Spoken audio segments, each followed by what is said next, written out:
갑자기 내게 나타나준 너, 난 아무 말도 할 수가 없었지. 첫눈에 반한다는 이야기가 널 보는 순간 이해가 됐어. Hello everyone. सो आज हम second theorem start करने वाले हैं, हमारा सिमिलैरिटी का second theorem, that is BPT. उसका शॉर्ट फॉर्म है, हम लोग बीपीटी बोलते हैं, और फुल फॉर्म क्या है, बेसिक प्रोपोर्शनैलिटी थ्योरम। इसके पहले वाले वीडियोस में हमने एक और थ्योरम पढ़ा था स्टार्टिंग में, that is ratio of area of two triangle का थ्योरम पढ़ा था, और उसके बाद हमने प्रैक्टिस एट 1.1 सॉल्व किया था। अभी हम सेकंड थ्योरम पढ़ेंगे, इसके बाद से एक और थ्योरम पढ़ने वाला एंगल बाइसेक्टर थ्योरम, फिर हम प्रैक्टिस एट 2.2 सॉल्व करेंगे। तो थ्योरम हमारा सेकंड क्या है, बेसिक प्रोपोर्शनैलिटी थ्योरम। ये इसका हेडिंग है थ्योरम का। इसको आप एग्जाम में या तो सिर्फ ये हेडिंग आ सकता है या फिर ये लाइन आएगा। तो देखो इसका स्टेटमेंट ऑलरेडी मैंने बोला था बहुत आसान है। कब आसान रहने वाला है, जब आपको समझ में आ जाएगा कि ट्रायंगल बनाना कैसे। ओके, अगर ट्रायंगल आप बनाना सीख जाओगे स्टेटमेंट के बेस पे, तो आपको बहुत आसानी से स्टेटमेंट याद हो जाएगा। तो देखो हम रीड करते हैं 1 by 1 स्टेटमेंट क्या दिया है। If a line is parallel to a side of triangle, क्या बोल रहा है, एक लाइन है जो किसी भी ट्रायंगल के साइड से पैरेलल है। मान लो एक ट्रायंगल हो गया ये, ओके, और इसके पास एक जो लाइन है। अब पैरेलल कैसे होगा, या तो मैं ऐसे ड्रॉ करूंगा, तो मैं यहाँ पे एक लाइन ड्रॉ करता हूं। देखो स्टेटमेंट क्या था, if a line is parallel to a side of triangle. एक लाइन है, दिख रहा है यहाँ पे लाइन, आपको यहाँ पे दिख रहा है आपको एक लाइन, वो किससे पैरेलल है, इस साइड से पैरेलल है। Intersect the remaining sides in two distinct point, और जो बचे हुए दो साइड है, बचे हुए दो साइड मतलब जो पैरेलल नहीं है उससे, उसको दो साइड पे डिस्टिंक्ट पे दो पॉइंट पे क्या कर रहा है, कट कर रहा है ना, इंटरसेक्ट कर रहा है। Then the line divide the side in proportion. तो ये जो लाइन है वो क्या करेगा, इस साइड को प्रोपोर्शन में डिवाइड कर देगा। Means this upon this is equal to this upon this. Okay, समझा आपको थोड़ा सा, वापस देखो मैं बताता हूं आपको क्या है लाइन। स्टेटमेंट का देखो, if a line is parallel to a side of triangle, एक कोई भी लाइन किसी भी साइड से पैरेलल है एक ट्रायंगल के अंदर, intersect the remaining sides in two distinct point, और बचे हुए दो साइड को किसी दो पॉइंट पे कट कर रहा है, तो वो क्या करेगा line, then the line divide the side. वो लाइन दोनों साइड को कैसे डिवाइड करेगा, in the same proportion. Same proportion मतलब AP अपॉन PB किसके इक्वल हो जाएगा, AQ upon QC, like this. AP upon PB किसके इक्वल होगा, AQ अपॉन QC। समझा आपको स्टेटमेंट क्या था। If a line is parallel, अगर कोई भी ट्रायंगल के अंदर एक लाइन पैरेलल है किसी भी साइड से, और बचे हुए दो साइड को किसी भी पॉइंट पे कट कर रहा है, तो वो लाइन क्या करने वाला है, दोनों साइड को सेम प्रोपोर्शन में डिवाइड करने वाला है। क्लियर हो गया आपको। ये था हमारा बीपीटी थ्योरम। चलो अब इसको स्टार्ट करते हैं सॉल्व करना।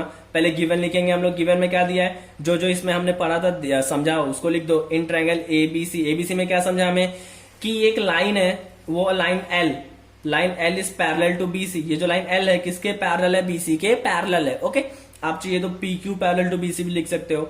एंड ये लाइन एल क्या कर रहा है, L is intersecting the line A B. L किसको इंटरसेक्ट कर रहा है, इंटरसेक्ट मतलब कट करना। देखो इस साइड को और इस साइड को कट कर रहा है ना, तो हमने वही लिखा, line L is intersecting the line A B को कट कर रहा है, एंड एसी को कट कर रहा है। दिख रहा है, एसी को भी कट कर रहा है। एट पॉइंट किस पे कट कर रहा है, इसको ए बी को पी पे कट कर रहा है, और एसी को क्यू पे कट कर रहा है रिस्पेक्टिवली मतलब पी किसका पॉइंट है, ए बी का, और क्यू किसका पॉइंट है, ए सी का। ओके, मतलब ये जो लाइन एल था वो ए बी को भी कट कर रहा है और एसी को भी कट कर रहा है। किस पे कट कर रहा है, पी पे कट कर रहा है और क्यू पे कट कर रहा है। ओके, ये हमारा गिवन में दिया होता। टू प्रूफ हमें क्या करना है, इसमें टू प्रूफ क्या करना है, सेम प्रोपोर्शन ना, तो that is AP upon PB लिख दिया। एपी अपॉन पीबी, जिसने डिवाइड किया था ना पी पॉइंट पे, उसको रेशियो में ले लो। एपी अपॉन पीबी किसके इक्वल होने वाला, इस साइड के रेशियो का, ए क्यू अपॉन क्यूसी। ये हमारा बीपीटी थ्योरम। होप सो आपको समझ गया रहेगा बीपीटी थ्योरम है क्या, कि जो लाइन डिवाइड करता है ट्रायंगल को उसका सेम प्रोपोर्शन बना, मतलब दोनों का रेशियो इक्वल होना चाहिए। ये हमें करना है, क्या करना है, दोनों का रेशियो इक्वल होना चाहिए। ओके, अभी इसमें छोटा सा एक कंस्ट्रक्शन करना है हमें। आपको याद रखो, आपको सिर्फ ये नाम आता है, आपको ये पूरा ड्रॉ करना पड़ता है। आपको अच्छे से इसको सॉल्व करो, बार बार प्रैक्टिस करो, आप याद रखो इसको, ठीक है। अभी कंस्ट्रक्शन में क्या करना है, हमें ज्वाइन करना है। किसको ज्वाइन करना है, देखो पीसी को, पी और सी को ज्वाइन कर। देखो मैंने डॉट डॉट लाइन से ज्वाइन किया है, और वैसे बीक्यू को भी ज्वाइन कर। देखो बीक्यू मैंने डॉट डॉट लाइन से क्या किया है, ज्वाइन किया है। ओके, होप सो आपको यहां तक समझ गया रहेगा। स्टेटमेंट समझ गया, डायग्राम कैसे ड्रॉ किया समझ गया, गिवन समझ गया, टू प्रूफ समझ गया, कंस्ट्रक्शन समझ गया। ओके, क्लियर है। अब इसके बाद से स्टार्ट करते हैं इसका प्रूफ पार्ट। प्रूफ पार्ट में 3 स्टेप फॉलो करने हैं आपको। आपको 3 स्टेप मैं यहाँ पे पहले एक बार बता देता हूँ कैसे करना है। देखो यहाँ पे ट्राइंगल देखो ए पी क्यू एक ट्राइंगल दिख रहा है, और नीचे देखो पी क्यू बी एक अलग से ट्राइंगल है, और इस साइड पे एक अलग से ट्राइंगल है क्यू पी सी। 3 ट्राइंगल है ना, और आपको 3 स्टेप भी फॉलो करने हैं। पहले ये ऊपर वाला ट्राइंगल और ये ट्राइंगल के अंदर काम करना है आपको, ठीक है। जैसे हमने एरिया ऑफ ट्राइंगल का रेशियो निकाला था ना बेस इंटू हाइट में, वो वाले में पहले क्या करना है ए पी क्यू और पी क्यू बी में काम करना है। फिर सेकेंड स्टेप में ए पी क्यू और पी क्यू सी में काम करना है आपको, ओके। तो 2 स्टेप हो गया। और थर्ड स्टेप में ये नीचे वाले दोनों ट्राइंगल पी क्यू बी और पी क्यू सी में काम करना है आपको, ओके। ये 3 स्टेप से आपका ये थ्योरम सॉल्व होने वाला है। तो देखो पहला वाला सॉल्व करते हैं। फर्स्ट स्टेप हमारा क्या था, in triangle A P Q and triangle P Q B. पहला हमने कौन सा ट्राइंगल लिया था, ये ऊपर का और साइड का ट्राइंगल ले लिया, ओके। इसमें हम काम करने वाले।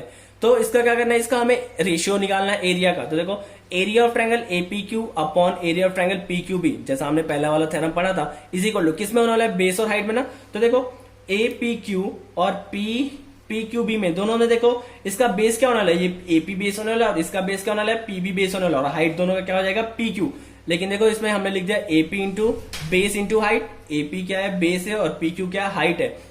वैसे ही नीचे वाले में पी क्यू बी में पीबी क्या है, बेस है, और पी क्यू क्या है, हाइट है। तो देखो दोनों में पी क्यू कॉमन है, मतलब हाइट कॉमन है, तो कैंसिल हो गया, क्या बच जाएगा, एपी अपॉन पीबी। तो एपी अपॉन पीबी ये मिल गया हमें फर्स्ट वाला, इसको नंबर दे दो फर्स्ट। समझा आपको फर्स्ट वाला, ओके। ना आते हैं सेकंड पार्ट में। सेकंड पार्ट में क्या करना था, हमें ये ट्रायंगल और ये ट्रायंगल लेना था ना अभी। तो ले लो in triangle A P Q ऊपर वाला सेम ट्रायंगल है, and triangle P Q C second triangle हमने क्या ले लिया, ये पी क्यू सी वाला ट्रायंगल। इसमें भी सेम इसी की तरह अप्लाई करना है फॉर्मूला।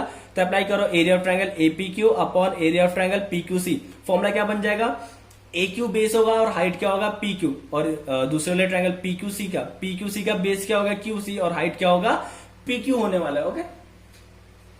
तो आप यहाँ पे हमने लिख दिया। देखो दोनों में पी क्यू अगेन कॉमन है, कैंसिल हो जाएगा। फॉर्मूला क्या बन जाएगा, ए क्यू अपॉन क्यू सी।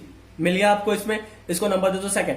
अब थोड़ा सा यहाँ पे ऑब्जर्व करो आप, देखो यहाँ पे हमें क्या प्रूफ करना था, एपी अपॉन पीबी दिख रहा है यहाँ पे, AP upon PB is equal to A Q upon Q C. अगर मैं कैसे प्रूफ कर दूं कि ये दोनों इक्वल है, तो मैं बोल सकता हूं ना ये दोनों पार्ट भी क्या हो जाएगा, एक दूसरे से इक्वल। तो चलो अभी इस दोनों को हमें इक्वल प्रूफ करना है, मतलब ये वाला जो पूरा लेफ्ट पार्ट है और इसका लेफ्ट पार्ट है, दोनों क्या करना है, इक्वल प्रूफ करना है। इक्वल प्रूफ कैसे कर, देखो ऊपर वाले ट्रायंगल में एपी क्यू है, नीचे वाले ट्रायंगल में भी यहाँ पर भी ऊपर वाले ट्रायंगल में एपी क्यू है, मतलब दोनों का ट्रायंगल ऊपर का सेम है, नीचे का सिर्फ अगला है पी क्यू बी और यहाँ पे पी क्यू सी है। तो अगर मैं कैसे प्रूफ कर दूं कि ये ट्रायंगल और ये ट्रायंगल दोनों सेम है, तो मैं बोल सकता हूँ ना कि ये ऑलरेडी लेफ्ट पार्ट दोनों क्या हो जाएगा, सेम।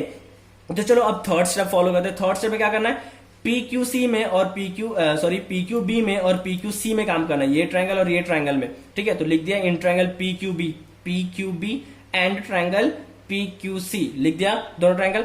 अब देखो मैंने यहाँ पे क्या लिखा था, both triangles have same base. देखो अगर पी क्यू बी लेते हैं, ठीक है, और पी क्यू सी लेते हैं, तो दोनों में पी क्यू कॉमन है ना, तो ये उसका बेस होने वाला है, क्योंकि ये ऑब्ट्यूज एंगल ट्रायंगल है और इसका हाइट कहीं यहाँ पर बाहर बनेगा, ठीक है। हाइट यहाँ पर कहां बनेगा, यहाँ पे बाहर ड्रॉ होने वाला है, ओके। और इसका भी हाइट यहाँ पर अगर इस लाइन को एक्सटेंड करेंगे तो इसका भी हाइट यहाँ पे बाहर बनने वाला है, ओके। क्लियर है आपको, इसका हाइट भी यहाँ पे बाहर बनने वाला है, ये इसका हाइट बन गया, ये इसका हाइट, क्योंकि दोनों ट्रायंगल देखो क्या ऑब्ट्यूज एंगल ट्रायंगल, तो ये इसका बेस हो जाएगा और ये क्या हो गया, दोनों ट्रायंगल का हाइट।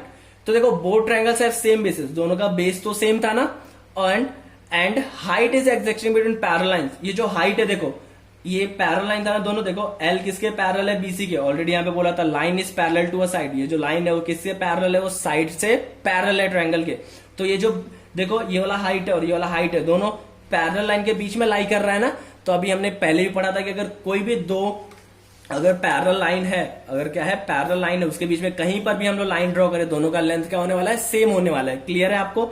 तो यहाँ पे ये भी क्या था हमारा, दोनों पैरेलल लाइन है, तो दोनों का हाइट भी क्या होगा, सेम होगा। तो देखो बेस भी सेम है, दोनों का हाइट भी सेम है। क्या लिखा था हमने, both triangles have same basis and height is existing between parallel lines. दोनों का बेस भी सेम था, दोनों का हाइट भी सेम है। तो अगर हाइट बेस सेम है तो हम लोग क्या बोल सकते हैं, दोनों का ट्रायंगल अगर एरिया में लेंगे तो उसका फॉर्मूला क्या हो जाएगा, दोनों का सेम होने वाला है। तो area of triangle P Q B किसके इक्वल होगा, area of triangle P Q C के। कैसे होगा ये मैं आपको बता दूं। देखो अगर यहाँ पे लिखते हैं कि एरिया ऑफ ट्रायंगल, इसका नाम क्या था, P Q B upon area of triangle, इसका क्या होने वाला है, पी क्यू सी। दोनों का देखो हाइट और बेस सेम था, तो याद है हाइट और बेस सेम रहता तो कैंसिल होकर 1/1 हो जाता ना, तो इसको वहां भेज देंगे तो क्या हो जाएगा, therefore area of triangle PQB is equal to area of triangle PQC। दोनों क्या हो गया, इक्वल हो गया ना। अभी वही सेम स्टेप यहाँ पे आपको फॉलो किया गया था, मैंने ये वाला स्टेप नहीं लिखा 1/1 वाला। ओके, क्लियर है कि कैसे दोनों ट्रायंगल इक्वल हुआ। वापस बताता हूं आपको कैसे इक्वल हुआ। दोनों ट्रायंगल लिया PQB और PQC। ओके, दोनों में बेस दोनों का सेम था, दिख रहा है PQ सेम है दोनों में। और हाइट किस में बन रहा है, पैरेलल लाइन के बीच में। किसमें बन रहा है, पैरेलल लाइन के बीच में। इसके लिए हाइट का लेंथ भी क्या होने वाला है, सेम होने वाला है। तो अगर दोनों सेम है, ठीक है, अगर देखो दोनों सेम है तो कैंसल, BC और बेस और हाइट दोनों सेम था तो कैंसल होकर क्या बच जाता था, 1/1 बचता है ना। तो इसके लिए इस यहाँ पे डिवाइडर, वहां जाकर हो जाएगा मल्टीप्लाई, तो क्या हो जाएगा, दोनों एक दूसरे के इक्वल हो जाएंगे। इसके लिए ये दोनों एरिया क्या हो गया, एक दूसरे के इक्वल। अब हमने क्या प्रूफ कर दिया, देखो ध्यान से देखो, हमने क्या प्रूफ कर दिया एक बार यहाँ पे। APQ और APQ ऑलरेडी सेम था, हमें क्या प्रूफ करना था, ये दोनों ट्रायंगल को प्रूफ करना था इक्वल। तो हमने PQB और PQC को क्या प्रूफ कर दिया, equal. PQB PQC equal proof हो गया। अब देखो फर्स्ट सेकंड थर्ड से हमें क्या मिल रहा है कि ये ट्रायंगल दोनों सेम था, ये ट्रायंगल को हमने इक्वल प्रूफ कर दिया। तो हम लोग फर्स्ट सेकंड थर्ड से क्या लिख सकते हैं कि ये जो लेफ्ट पार्ट है और इसका जो लेफ्ट पार्ट है वो दोनों क्या हो जाएगा, एक दूसरे के इक्वल। समझा आपको क्या बोला मैंने। ऑलरेडी APQ था ट्रायंगल, नीचे वाला सेम नहीं था ट्रायंगल, हमने सेम बना दिया यहाँ पे थर्ड वाले में। तो अभी क्या बोल सकते हैं कि ये जो लेफ्ट पार्ट है और इसका जो लेफ्ट पार्ट है दोनों क्या हो जाएगा, दोनों इक्वल हो जाएगा। और ये दोनों इक्वल हो जाएगा एक दूसरे में, तो इसका राइट पार्ट भी एक दूसरे से क्या हो जाएगा, इक्वल। तो AP/PB is equal to AQ upon, और इसका वाला क्या था, AQ/QC, दोनों क्या एक दूसरे के इक्वल, हैंस प्रूफ। तो यहाँ पे 3 स्टेप आपको फॉलो करने थे। कौन कौन सा, पहले आपको ये ट्रायंगल और ये ट्रायंगल में काम करना था, क्या लेना था, उसका रेशियो निकालना था। तो उसका हाइट और हाइट सेम था तो बेस में बन जाता फॉर्मूला। वैसे ही सेम ये ट्रायंगल और ये ट्रायंगल सेकंड स्टेप था हमारा, तो उसमें भी हमें क्या करना था, बेस और हाइट में लिखना था और देखना था क्या कैंसिल हो रहा है। कैंसिल होने के बाद क्या बचता है, AQ/QC। फिर हमने क्या ऑब्जर्व किया कि इसके दोनों के ऊपर का पार्ट इक्वल है और नीचे का पार्ट अलग अलग है। तो अगर मैं नीचे का पार्ट सेम कर दूं तो मैं क्या बोलूंगा कि ये दोनों पार्ट क्या हो जाएगा, एक दूसरे के इक्वल। तो मैंने सेम पार्ट कैसे किया, ये ट्रायंगल और ये वाले ट्रायंगल में दोनों का बेस सेम था। कौन सा ट्रायंगल, PQB और PQC में देखो दोनों का बेस सेम है और दोनों का हाइट कहां पे बन रहा है, पैरेलल लाइन के बीच में। तो पैरेलल लाइन के बीच में जब हाइट बनता है तो क्या होता है, इक्वल होता है। तो हमने लिखा था यहाँ पे both triangles have same basis and height is existing between parallel lines. Height किस में लाई कर रहा है, पैरेलल लाइन के बीच में। तो देयरफॉर दोनों ट्रायंगल भी कैसे इक्वल हो जाएंगे, ये वाला पार्ट दिख रहा है आपको, area of triangle PQB upon area of triangle PQC is equal to 1/1, क्योंकि बेस और हाइट दोनों सेम तो था, कैंसिल हो क्या बच जाता, सिर्फ 1/1। तो उसको वहां भेज देंगे तो क्या हो जाएगा, इक्वल।